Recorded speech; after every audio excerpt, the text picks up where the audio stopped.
તો જો ખાટું અથાણું અહીંયા બની ગયું છે અને આ છે ગળ્યું અથાણું. તો મમ્મી આ ગળ્યું અથાણામાં શું શું એડ કર્યું છે તે?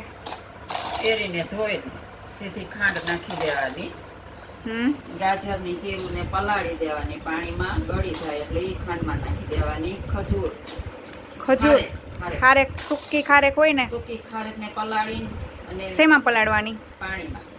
હા, મીઠા પાણીમાં પલાળી બે ફાડા કરીને અને મરચા, લાલ મરચા છે જો એને પલાળી અને આ ખાંડમાં નાખી દેવાના અને પછી આની ચાસણી તડકે મૂકવાની.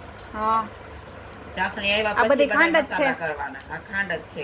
આ જો ખાંડનું આટલું પાણી થઈ ગયું છે અને આને કેટલા દિવસ રાખવી પડે ચાસણી? તડકે કેટલા દિવસ રાખવું પડે? 2 દિવસ. બહુ તડકો હોય તો 2 દિવસમાં આવે છે. નહીતર વધારે રાખવું પડે ને? 3-4 દિવસ ચાસણી રાખવી પડે અને તડકે રાખીએ એટલે એકદમ ચાસણી આવી જાય ને, બધામાં ચાસણી ચડી જાય સરસ. અને તાર આવે તાર કે એમનેમ જોવાનું હોય? નહીં, એમનેમ જ. તો એ અંદાજે આપણે જોઈ લેવાનું અને પછી એમાં બધો મસાલા એડ કરવાના, પછી મસાલા મિક્સ કરવાના. મસાલામાં શું શું મિક્સ કરવાનું? મસાલામાં રાઈના કુરિયા, ધાણાના કુરિયા અને તજ, ચટણી, લાલ મરચું અને હળદર ના હોય? નહીં. બહુ મસ્ત લાગે.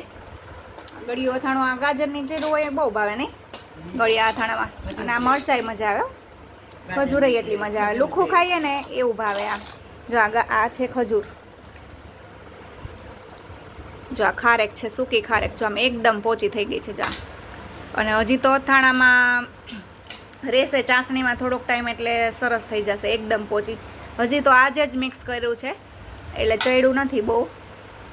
આમાં છે ને બિલકુલ તેલ નથી આવતું, જરા પણ તેલ નહીં આવે, એક ટીપું પણ. ખાલી ચાસણીમાં જ આ અથાણું બને છે એટલે આમ વધારે મજા આવે અને પોચું પણ બને. તેલને લીધે જ છે ને ક્યારેક ગળ્યું અથાણું કડક થઈ જાય, એવું આમાં ના થાય. અને ખાંડ એટલે બધા ખાંડ યુઝ કરી શકે છે, પરંતુ અમે શું કર્યું છે એડ મમ્મી? સાકર યુઝ કરેલી છે. સાકરને દળી અને પછી આમાં યુઝ કરેલી છે એટલે ફટાફટ ગળી ગઈ છે. નહીંતર હજી ખાંડ તો જો એડ કરી હોય ને તો હજી હોય ને થોડીક આમ કણી હોય હજી, પણ આ સાકર છે ને દળી અને પછી એડ કરી છે. સાકરમાં બનાવીએ છીએ એટલે ફટાફટ પાણી થઈ ગયું છે અને ચાસણી જલ્દી આવી જશે. હવે ખાંડ એડ કરીએ તો થોડીક વાર લાગે. ચાલો, જેને ખાવું હોય એ આવી જાજો અને વિડીયો કેવો લાગ્યો એ કમેન્ટમાં જરૂર બતાવજો.